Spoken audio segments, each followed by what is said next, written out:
बच्चों question number 9 देखिए, इसमें उन्होंने कहा है a solution of 9% acid is to be diluted by adding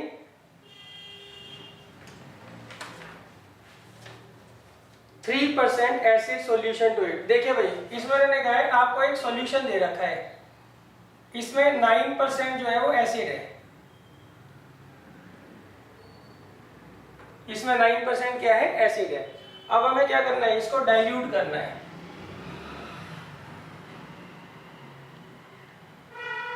dilute करने का मतलब क्या होता है, डाइल्यूट करने का मतलब होता है आपको जो परसेंटेज है एसिड की वो कम करनी है।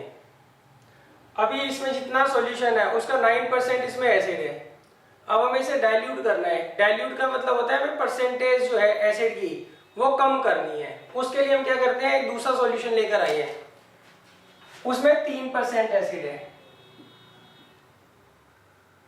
अब वो कहते हैं इन दोनों को हम कितना कितना मिक्स करें। अच्छा, इसकी क्वांटिटी तो आपको दे रखी है, इसकी क्वांटिटी कितनी दे रखी है, 460 लीटर्स।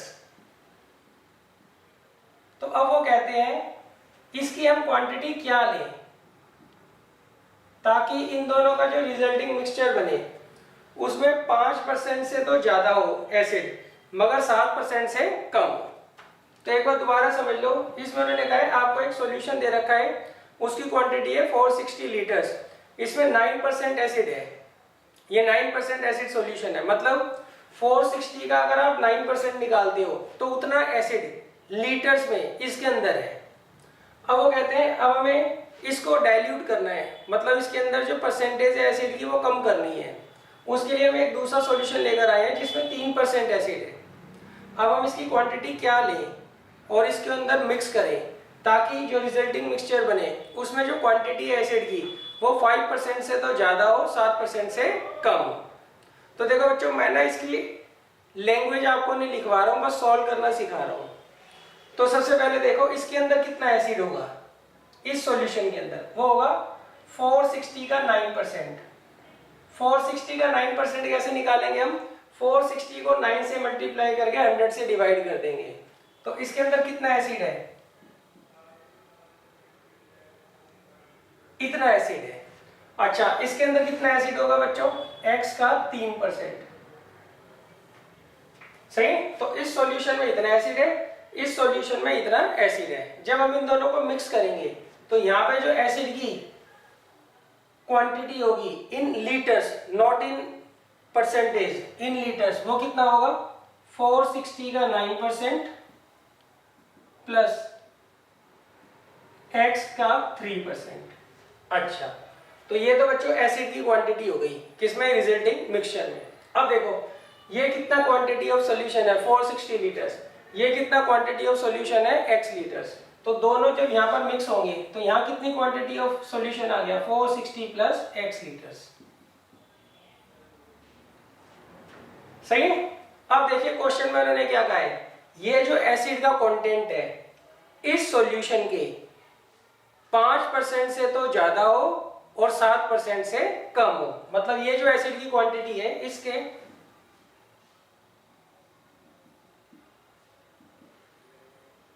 5% से तो ज्यादा हो और 7% से कम।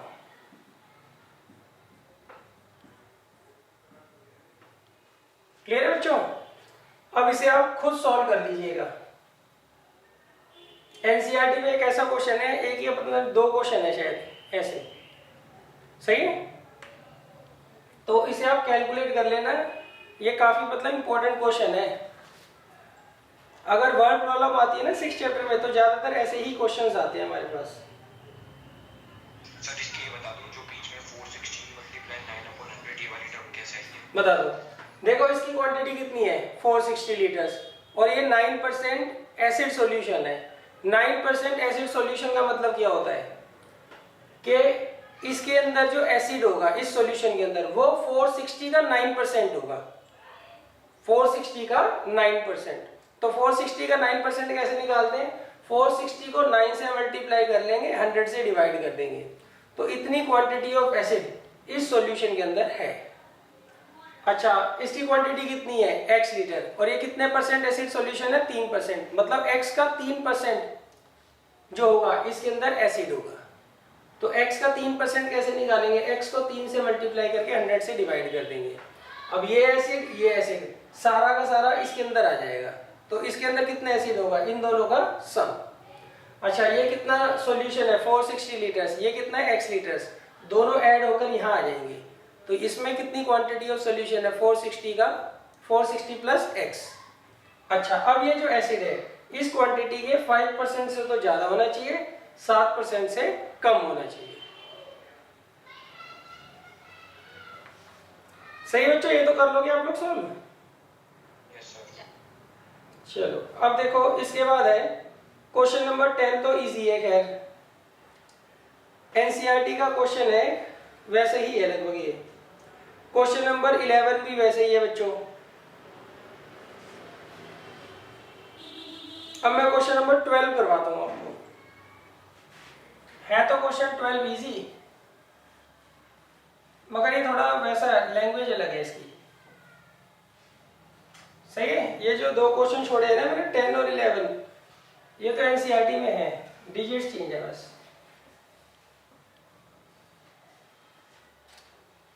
अब देखिए क्वेश्चन नंबर 12 में इन्होंने क्या कहा है।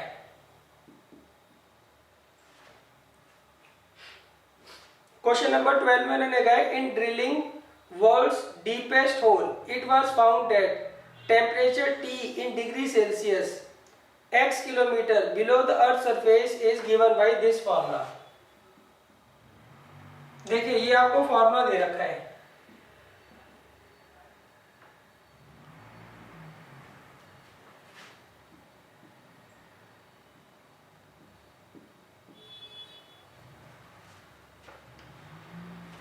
देखिए भाई इस क्वेश्चन में उन्होंने कहा है आपको ये फॉर्मूला दे रखा है टेम्परेचर का।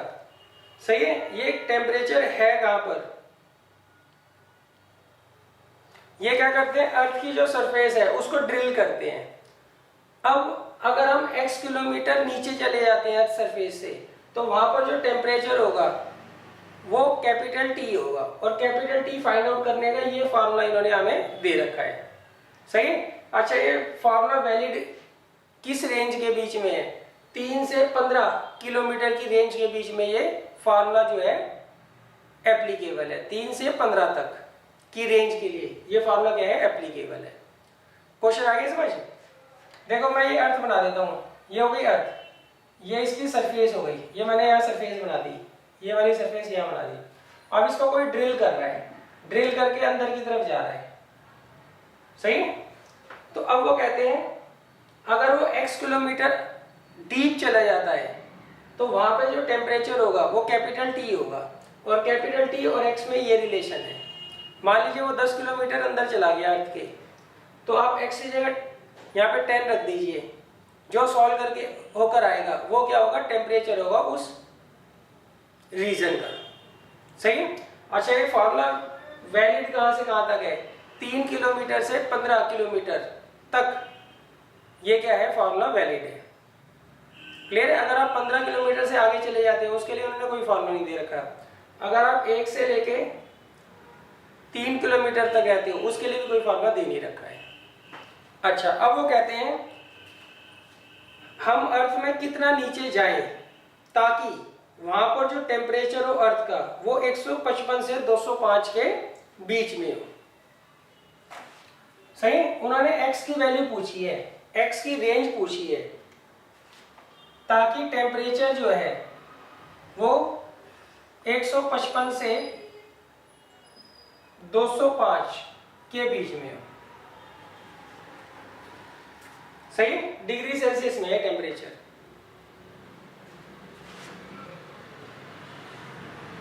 Temperature in degree Celsius. Question आगे समझ बच्चों। अच्छा, अब देखो टेम्परेचर का क्या फॉर्मूला दे रखा है इन्होंने, 30 प्लस 25 इंटू एक्स माइनस 3।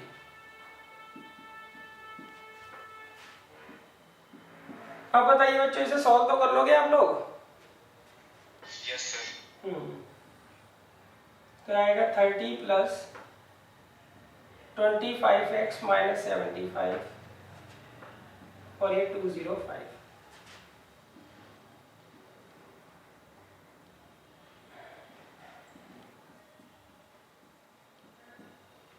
अब देखिए एक बार इन दोनों को लेके सॉल्व कर लेना, एक बार इसको सॉल्व कर लेना, तो आपकी जो है x की रेंज आ जाएगी, सही कि उस रेंज में 8 और 10 के बीच में आएगी। हाँ नहीं तो इसके बीच में चाहिए 8 और 10। 8 और 10 नहीं, वो मुझे देखना पड़ेगा, तो सॉल्व करना पड़ेगा। कर लेता हूँ सॉल्व। तो पहले तो मैं इसे 2 में तोड़ दूंगा ना।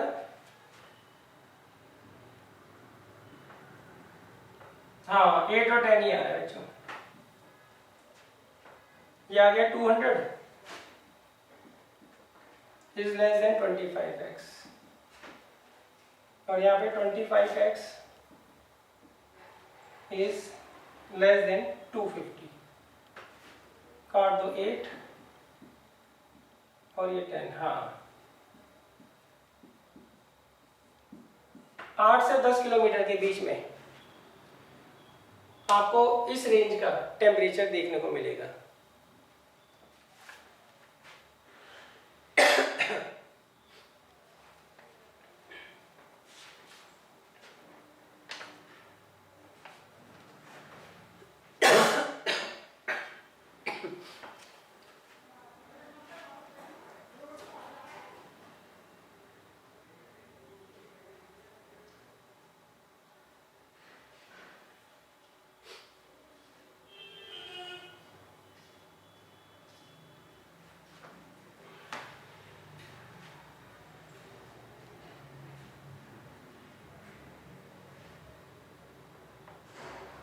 देखिए अब नेक्स्ट है क्वेश्चन नंबर 30।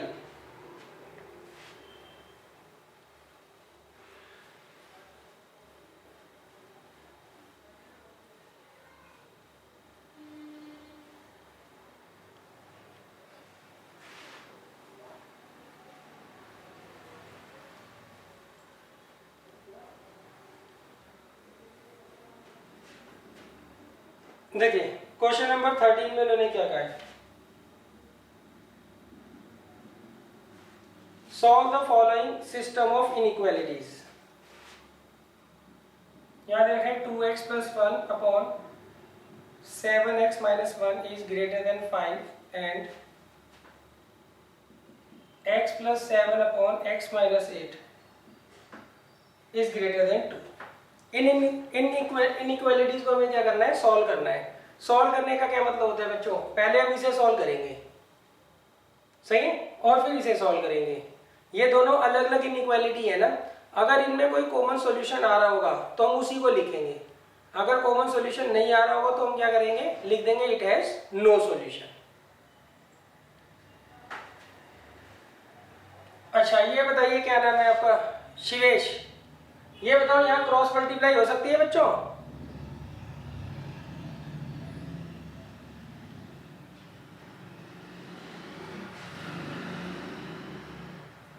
हाँ जी शिवेश बताओ, क्रॉस मल्टीप्लाई हो सकती है इसमें? हाँ हो सकती है? नहीं सर नहीं हो सकती, x का सिग्निफिकेंस हाँ क्रॉस मल्टीप्लाई नहीं हो सकती, मैंने आपको पहले भी बताया था। देखो यहाँ पे जो है इस इनइक्वेशन को देखकर हमें साफ साफ पता लग रहा है कि x की वैल्यू 1/7 नहीं हो सकती। अगर आप x की वैल्यू यहाँ पे 1/7 रखोगे तो नंबर अपॉन 0 इन्फिनिटी आ जाएगा, जबकि इन्फिनिटी को आप नंबर लाइन पे कभी रिप्रेजेंट नहीं कर सकते, सही है। अगर आप क्रॉस मल्टीप्लाई कर दोगे तो इस टर्म की कोई महत्व ही नहीं रह जाएगा।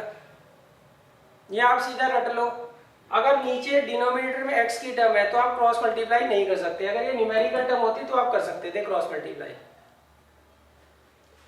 अब इसे सॉल्व कैसे करोगे, 5 को इधर ले जाओ तो आएगा 2x plus 1 upon 7x minus 1 minus 5 is greater than 0।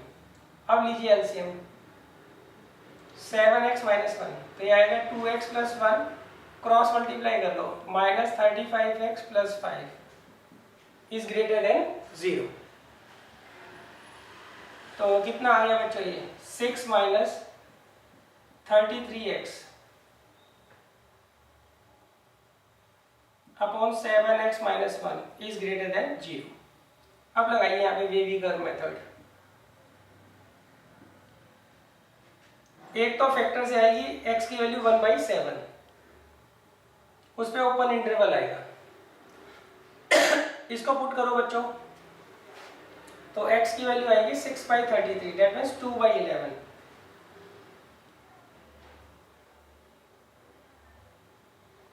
वो यहाँ आएगी। दोनों में ना हम ओपन इंटरवल लगाएंगे, क्यों? डिनोमिनेटर तो कभी जीरो हो नहीं सकता, इसलिए यहाँ पे ओपन इंटरवल आया है। और यहाँ पे इक्वल टू का साइन नहीं है, इसलिए ऊपर वाले फैक्टर से जो हमने x की वैल्यू निकाली है उसमें भी क्लोज इंटरवल नहीं आ सकता। चलो अब देखो, यहाँ पॉजिटिव होता है, यहाँ नेगेटिव और यहाँ पॉजिटिव, तो ये तो ग्रेटर देन का साइन है ना, तो ये दोनों इसके आंसर हो गए। यूनियन लगा के लिख देंगे। सही, अभी मैं इतना ही लिख रहा हूं।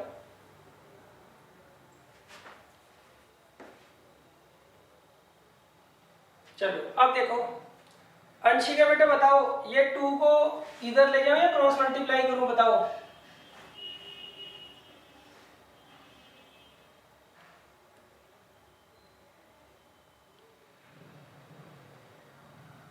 हाँ जी बाबा जी आप बताओ। LHS की साइड ले जाके सब्ट्रैक्ट करना है। हाँ सब्ट्रैक्ट करना पड़ेगा आपको।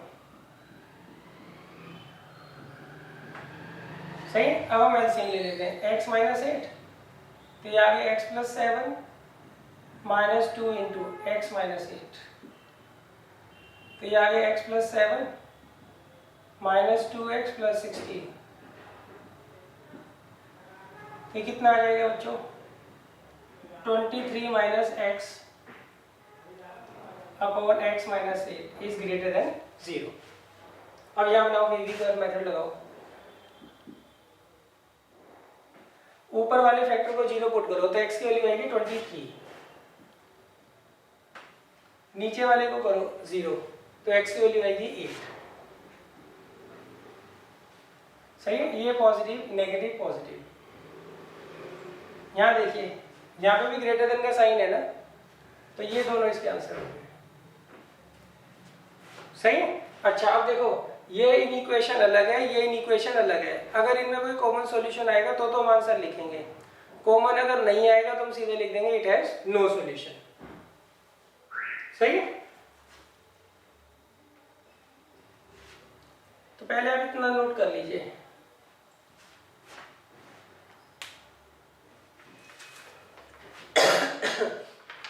सर x का कोएफिशिएंट पॉजिटिव नहीं करेगा? कहाँ पर? पॉजिटिव करना था बच्चों।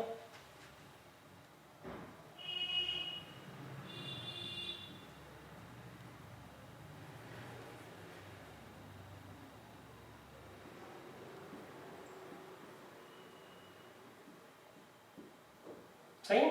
अब माइनस से डिवाइड करोगे तो लेस देन का साइन आ जाएगा।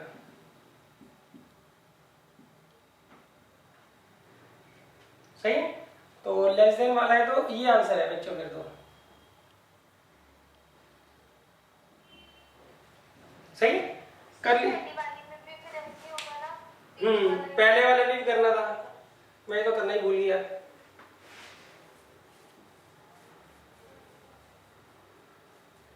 सर हमेशा डिवाइड करते हैं x से? डिवाइड मतलब वो माइनस साइन से। हाँ पॉजिटिव बनाना होता है, तभी तो लगता है ये बेबी कर्व मेथड।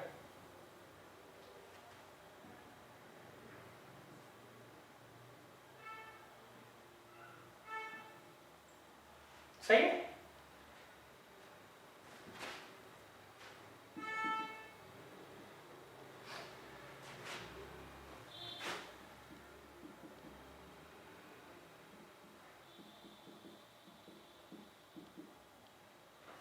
तो ये भी लेस देन 0 है ना बच्चों, ये भी लेस देन, तो ये नेगेटिव वाला कंसीडर करेंगे।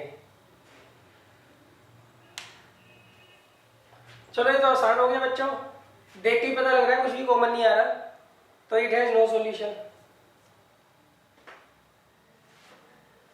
सही है, देख के ही पता लग रहा है ना कुछ कॉमन नहीं आ रहा। या तुम इतना नोट करो, मैं दिखाता हूँ आपको कुछ कॉमन आ रहा है कि नहीं आ रहा है इसमें।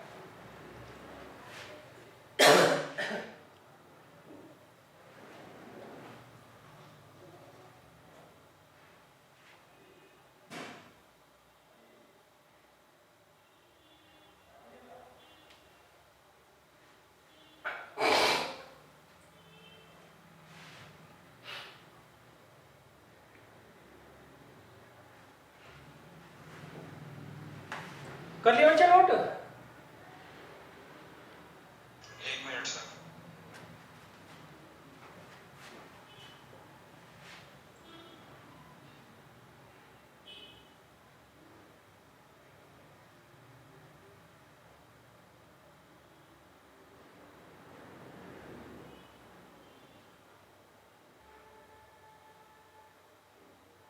Done sir. चलो अब इसको एक ही उसमें बनाकर देखो आप लोग।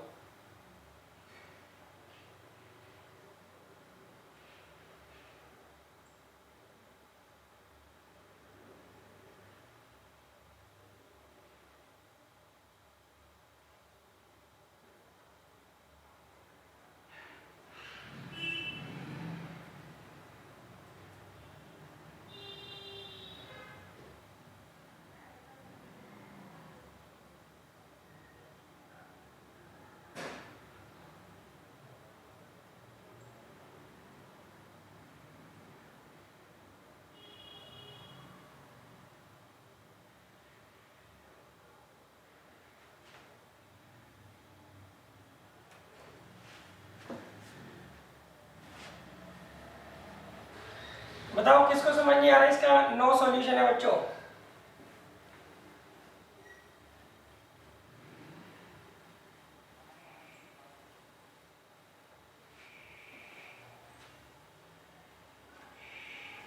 देखो इसमें एक ही नंबर लाइन पे बनाता हूँ दोनों में। बताओ इसमें सबसे पहले क्या आएगा? सबसे पहले तो 1/7 आएगा, फिर 2/11, फिर 8, फिर 23।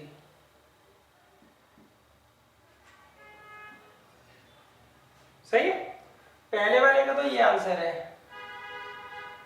दूसरे वाले का ये आंसर है। तो बताओ कुछ आ रहा है इनमें कॉमन? नहीं आ रहा ना, तो क्या लिखोगे? It has no solution.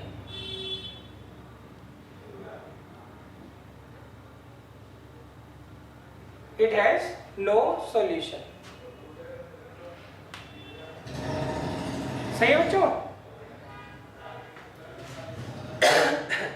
चलो अब देखो अगला क्वेश्चन। ये थोड़ा नया क्वेश्चन है मगर है इजी है।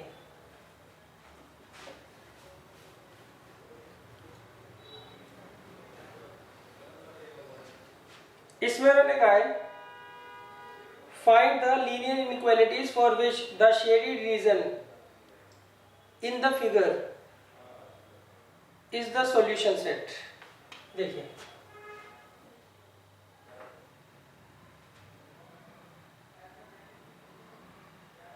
आपको ये ग्राफ दे रखा है,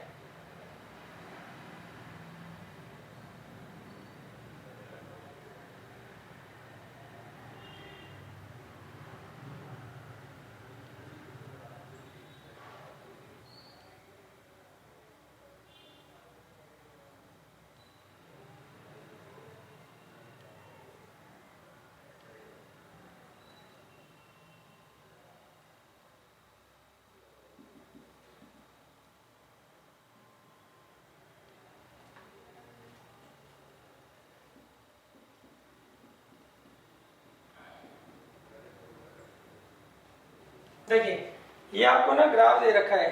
अब आपको बताना है इसकी जो लीनियर इनइक्वालिटीज है वो क्या क्या होंगी। सही है? ये आपको ग्राफ दे रखा है, ये शेडेड रीजन है, तो इसका मतलब ये सॉल्यूशन है ना, ये जो रीजन है। तो आपको बताना है ये जो रीजन है ये कौन कौन सी इनइक्वालिटी का सॉल्यूशन होगा। सही है? तो देखो सबसे पहले आप इसको पकड़िए, इसकी लीनियर इनइक्वालिटी बनाइए। यहाँ इन्होंने क्या दे रखा है x + y = 20। अब आपको ये पता करना है यहाँ पे ग्रेटर देन इक्वल टू का साइन आएगा, लेस देन इक्वल टू का साइन आएगा। तो हम क्या करते हैं सबसे पहले यहाँ पे ग्रेटर देन इक्वल टू का साइन लगाकर देख लेते हैं। और शेडिंग के लिए हम 0 0 पुट कर लेते हैं। तो यहाँ लिखेंगे फॉर शेडिंग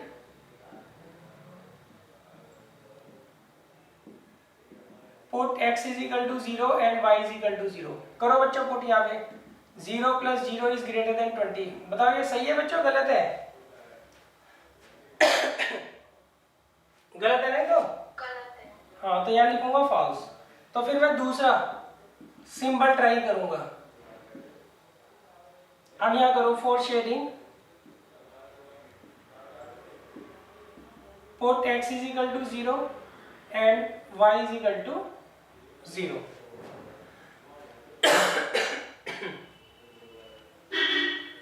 तो आएगा 0 प्लस 0 इज लेस देन 20। अच्छा ये तो पता है इक्वल टू का साइन केवल टेबल बनाने के लिए यूज करते हैं हम। अब बताओ बच्चों ये ट्रू है फॉल्स है? ट्रू है, सही है। अब देखो यहाँ पे जो शेडिंग है वो टुवर्ड्स ओरिजिन हो रही है ना, तो इसका मतलब अगर मैं ओरिजिन को यहाँ पर पुट करता हूँ तो वो ट्रू कंडीशन दे रहा होगा। तो इसका मतलब ये जो इक्वेशन आपको दे रखी है इसकी जब आप इनइक्वालिटी बनाओगे तो वो क्या बनेगी? x plus Y is less than 20। आगे समझ बच्चों? Yes sir. अच्छा अब देखो दूसरी लाइन आपको ये दे रखी है 3x प्लस 2y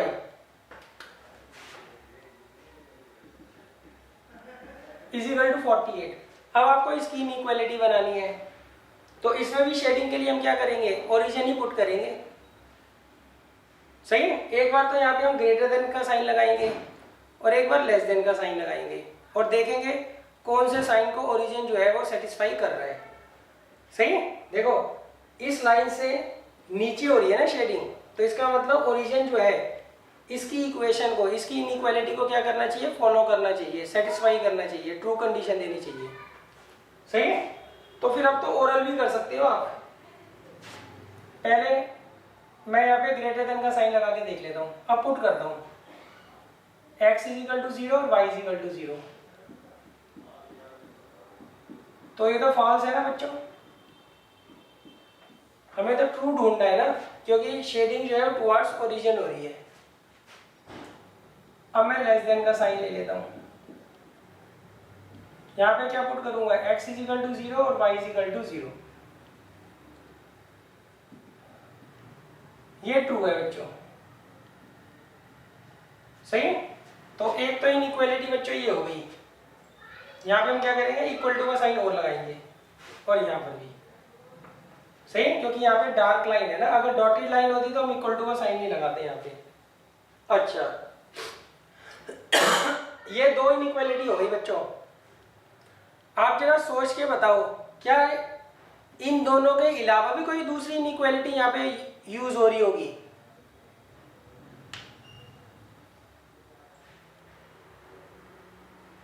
देखो ये जो शेडिंग है फर्स्ट क्वाड्रेंट में है ना, तो फर्स्ट क्वाड्रेंट के लिए हम कौन सी इनइक्वालिटी यूज करते हैं बच्चों? x is greater than equal to 0 और y is greater than equal to 0।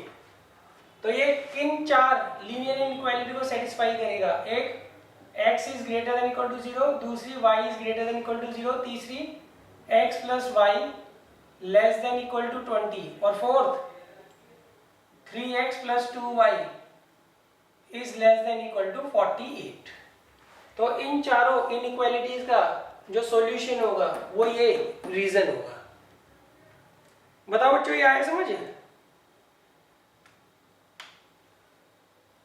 Yes sir. ये ना नया क्वेश्चन है, मतलब हमने एनसीईआरटी में नहीं किया ऐसा क्वेश्चन कोई भी, तो इसकी आप प्रैक्टिस कर लेना अच्छे तरीके से। इसमें ही आपको दिक्कत आ सकती है।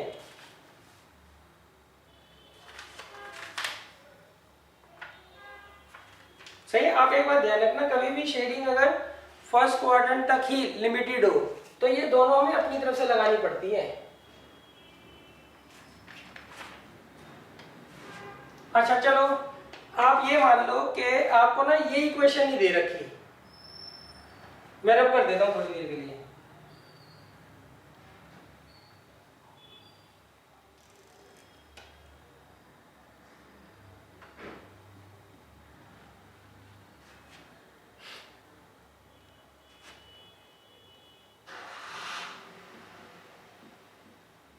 अच्छा, अब बताओ बच्चों, वो ना इस क्वेश्चन को थोड़ा मुश्किल भी कर सकते हैं, सही है, क्योंकि ये चैप्टर आपके फाइनल टर्म में आना है। तो फाइनल टर्म में तो आप स्ट्रेट लाइन कर चुके हो ना, तो इस क्वेश्चन को थोड़ा मुश्किल भी बना सकते हैं। आपको इन दोनों लाइन की इक्वेशन नहीं देंगे, बस ये कॉर्नर पॉइंट्स दे दीजिए। अब बताओ, अब निकाल लोगे इनइक्वालिटी?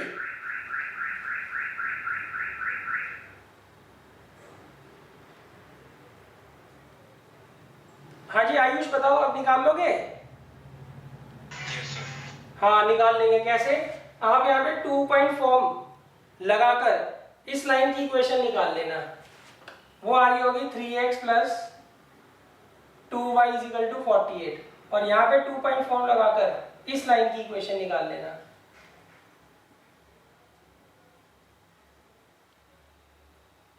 सही, ये कहां से पास होता है? 0,20, 20,0 से।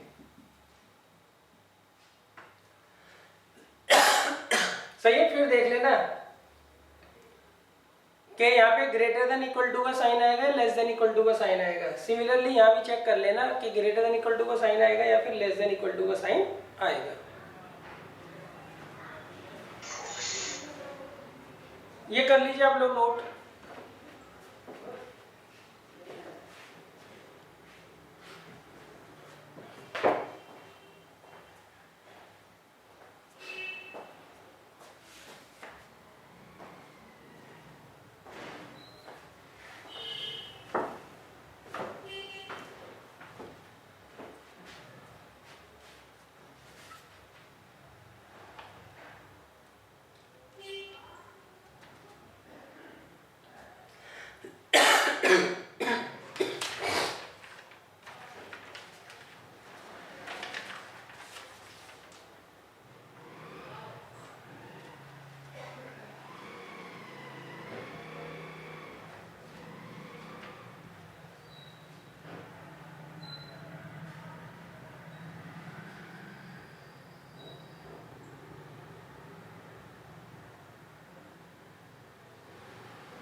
कर दो बच्चों अब।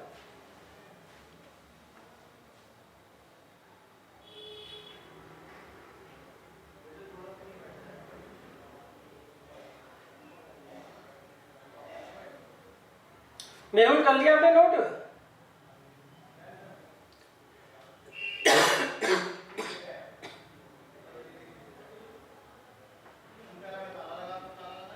आयुष कर लिया आपने नोट? सर एक मिनट ड्राफ्ट कर रहा हूँ।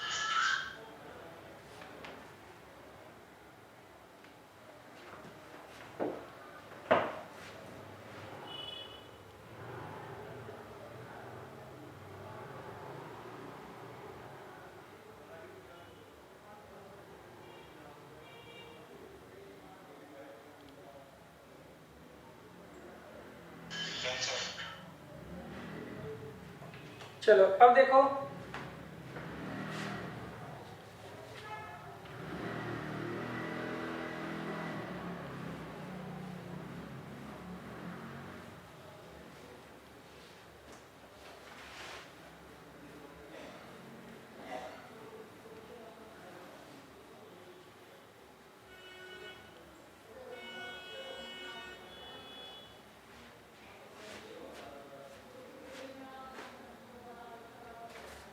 देखिए अब अगला जो क्वेश्चन है ना 15, वो भी इसी तरह का है।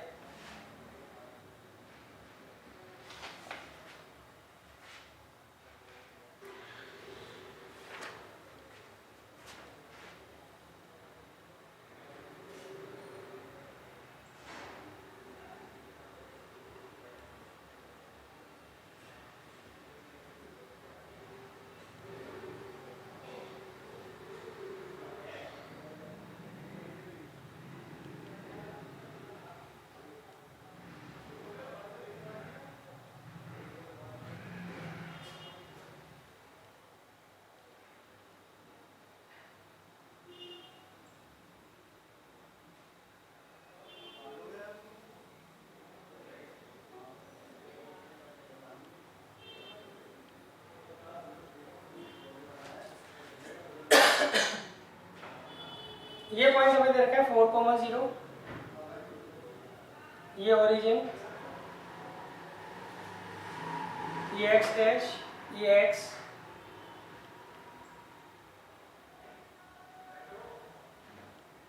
ये 0,4, ये इक्वेशन दे रखी है y इक्वल टू 5,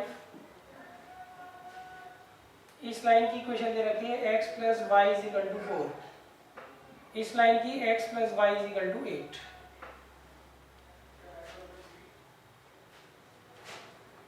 और इसकी दे रखी है x इक्वल टू 5, और ये है बच्चों शेयर्ड रीजन।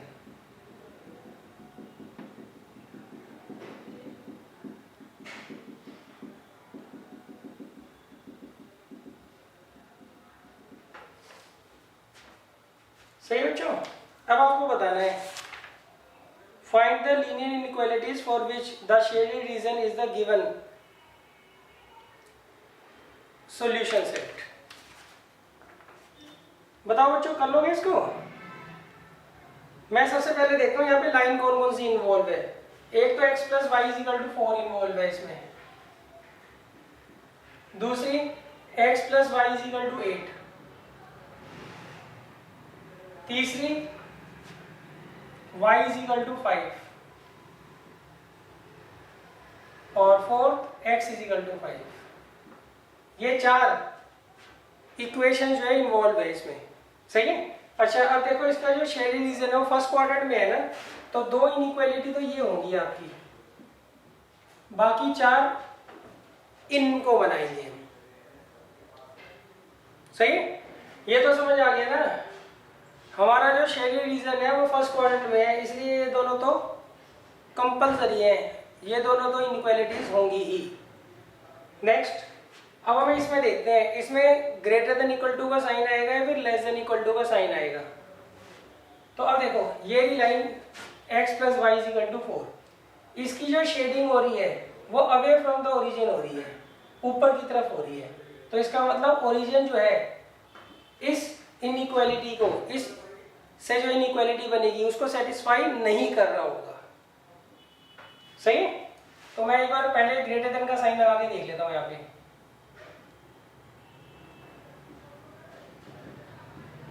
शेडिंग के लिए हम क्या पुट करेंगे बच्चों? For shading put x is equal to 0 और y इज इक्वल टू 0 रख दो। 0 plus 0 is greater then 4, 0 is greater then 4, तो ये सेटिस्फाई तो नहीं कर रहा ना। और ये जो लाइन है इससे शेडिंग ऊपर की तरफ हो रही है, अगर इससे जो इनइक्वालिटी बन रही है वो ओरिजिन को सेटिस्फाई कर रहा होता तो शेडिंग कहाँ होती? नीचे की तरफ होती। तो इसका मतलब ये इनइक्वालिटी हमारी बनेगी। बस हम क्या करेंगे यहाँ पे इक्वल टू का साइन लगा देंगे, क्योंकि ये जो लाइन है वो क्या है? डार्क है। अगर डॉटेड होती तो मैं इक्वल टू का साइन नहीं लगाता है। क्लियर है बच्चों? अब मैं पकड़ता हूँ दूसरी लाइन को, x plus Y is equal to 8 को।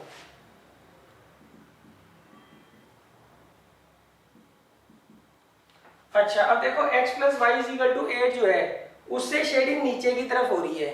नीचे की तरफ मतलब ओरिजिन की तरफ हो रही है। मतलब जब आप इसकी इनइक्वालिटी बनाओगे वो ओरिजिन को क्या करेगा? सेटिस्फाई करेगा। तो पहले मैं लेट कर लेता हूं ग्रेटर देन इक्वल टू 8। अब मैं पुट करता हूं for shading put x is equal to 0 and y is equal to 0 रखो यहाँ पे।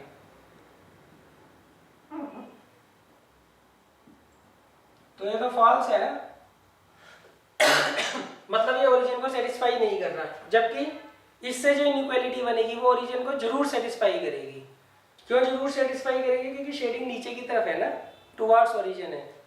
तो फिर मैं इसका सिंबल चेंज कर लेता हूं।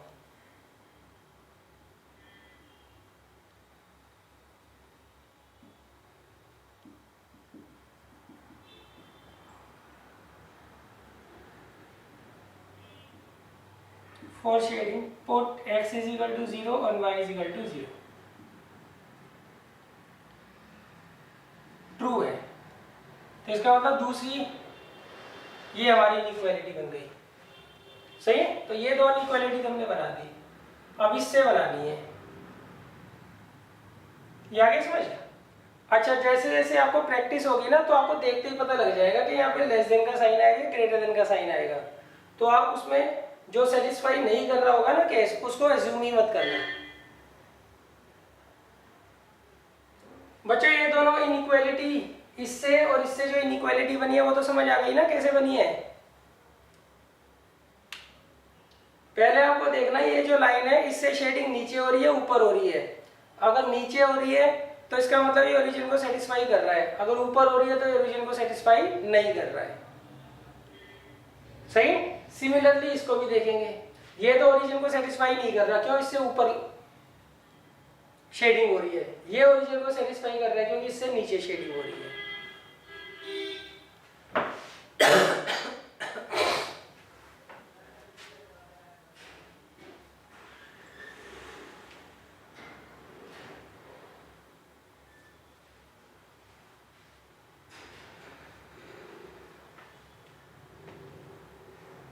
ये नोट कर लीजिए बच्चों, फिर इन दोनों का बना दूं मैं।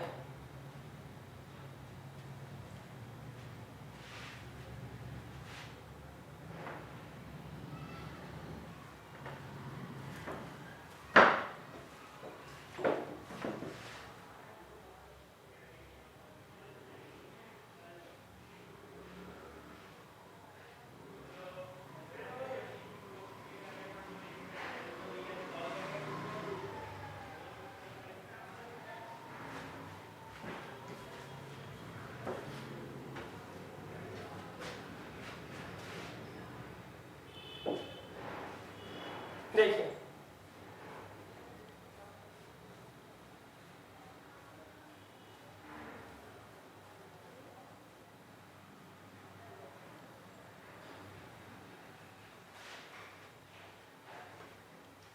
अब देखो, इसको हम देखेंगे y इज इक्वल टू 5 को। देखो शेडिंग जो है y इज इक्वल टू 5 से नीचे हो रही है, तो इसका मतलब ओरिजिन का जो पॉइंट है वो इससे जो इनइक्वालिटी बनेगी उसको सेटिस्फाई करना चाहिए। तो उसके लिए पहले तो मैं लेट कर लेता हूँ, लेट y जो है वो ग्रेटर देन इक्वल टू 5 है। अब for shading put x is equal to 0 and y is equal to 0। तो x रखने की जगह तो है नहीं तो y रख देंगे हम। तो ये तो फॉल्स हो रहा है ना, मतलब ये वाली जो इक्वेशन है वो ओरिजिन को सेटिस्फाई नहीं करेगी, तो इसको तो आप रहने दोगे। अब हम लेट करते हैं y जो है वो लेस देन इक्वल टू 5 है। अगर for shading put x is equal to 0 and y is equal to 0। तो देखो 0 इज लेस देन 5, तो ये तो ट्रू है। तो मतलब ये वाली इनइक्वालिटी हमारी बनेगी y इज इक्वल टू 5 की। सिमिलरली अब x इज इक्वल टू 5 देख लो।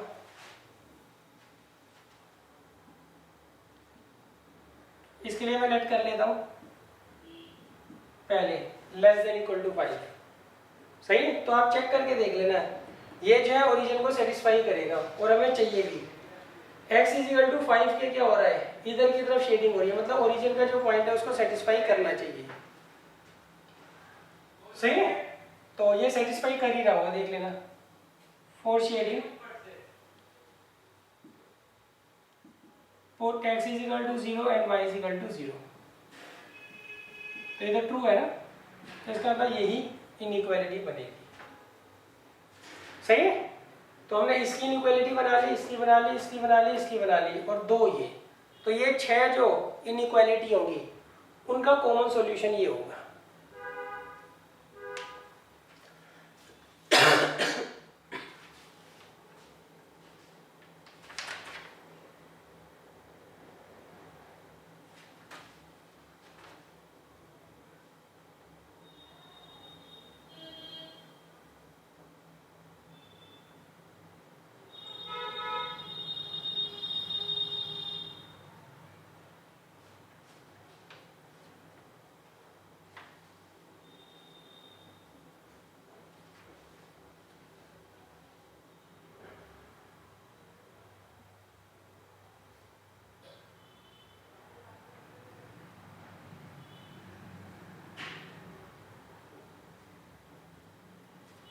हो जाएगा बच्चों ये तो।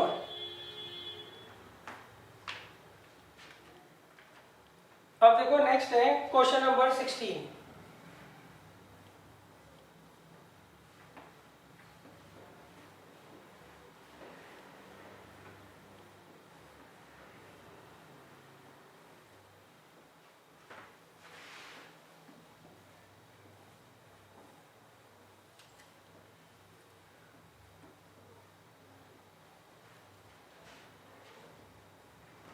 देखिए क्वेश्चन नंबर 16 में इन्होंने क्या कहा है, show that the following system of linear inequalities has no solution.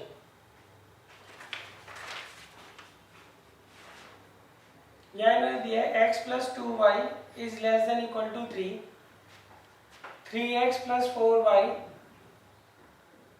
is greater than equal to 12, x is greater than equal to 0 and y is greater than equal to 1।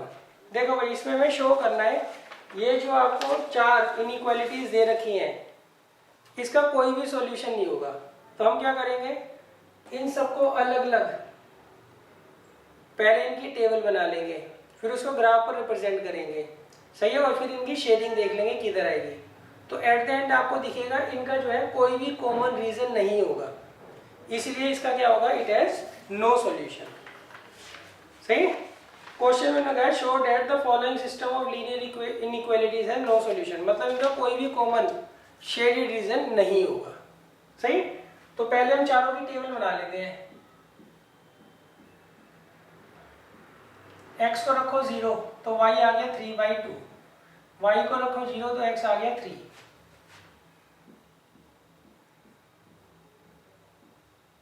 x को रखो 0 तो y आ गया 3, y को रखो 0 तो x आ गया 4। सही है। इसका मतलब होता है x की वैल्यू हमेशा 0 होगी, चाहे y की जो मर्जी रख लो आप।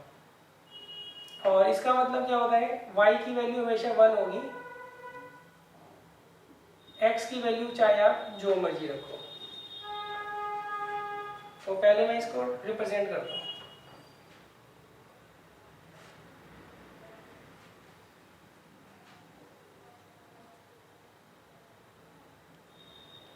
One two three four -1 -2 -3 -4।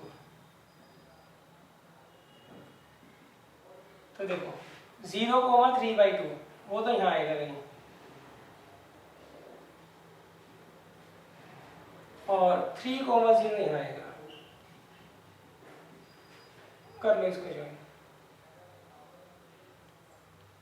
सही। मैंने शॉर्ट में कर रहा हूँ, ज़्यादा लिख नहीं रहा। शेडिंग के लिए हम क्या करेंगे, पुट कर देंगे 0 0।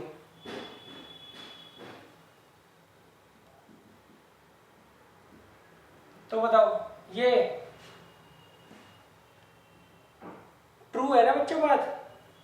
0 जो होता है वो लेस देन 3 होता है, तो इसकी शेडिंग क्या होगी, टुवर्ड्स ओरिजिन होगी। नेक्स्ट इसे करते हैं ड्रॉ। 0,3 ये रहा, 4,0 ये रहा।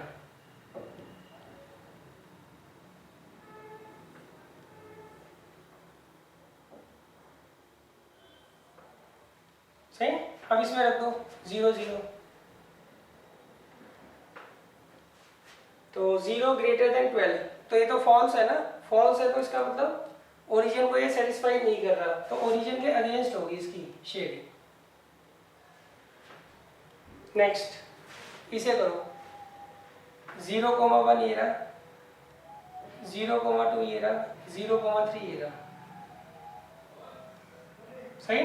अच्छा अब ये लाइन ओरिजिन से पास हो रही है, तो ओरिजिन तो हम इसमें पुट कर नहीं सकते, तो हम इसमें क्या पुट करेंगे, ये पॉइंट कर देता हूँ 3,0।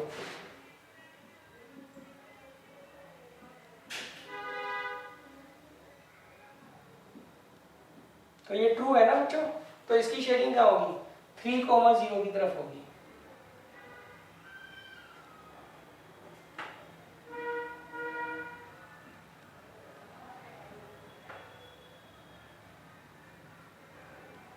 अब देखो नेक्स्ट फोर्थ वाली 0,1, 1,1 2, 1,1 ये ना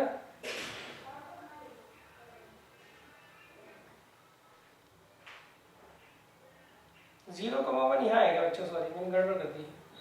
और ये 1,1 और 2,1 यहाँ पर। अब इसमें 0 0 पुट कर लो, तो ये क्या है बच्चों, फॉल्स है ना, तो ये ओरिजिन को सेटिस्फाई नहीं कर रहा, तो इसकी शेडिंग ऊपर होगी। अब बताओ बच्चों, कोई कॉमन एरिया आ रहा है? No sir. नहीं आ रहा ना, सही। तो आप लिखोगे सिंस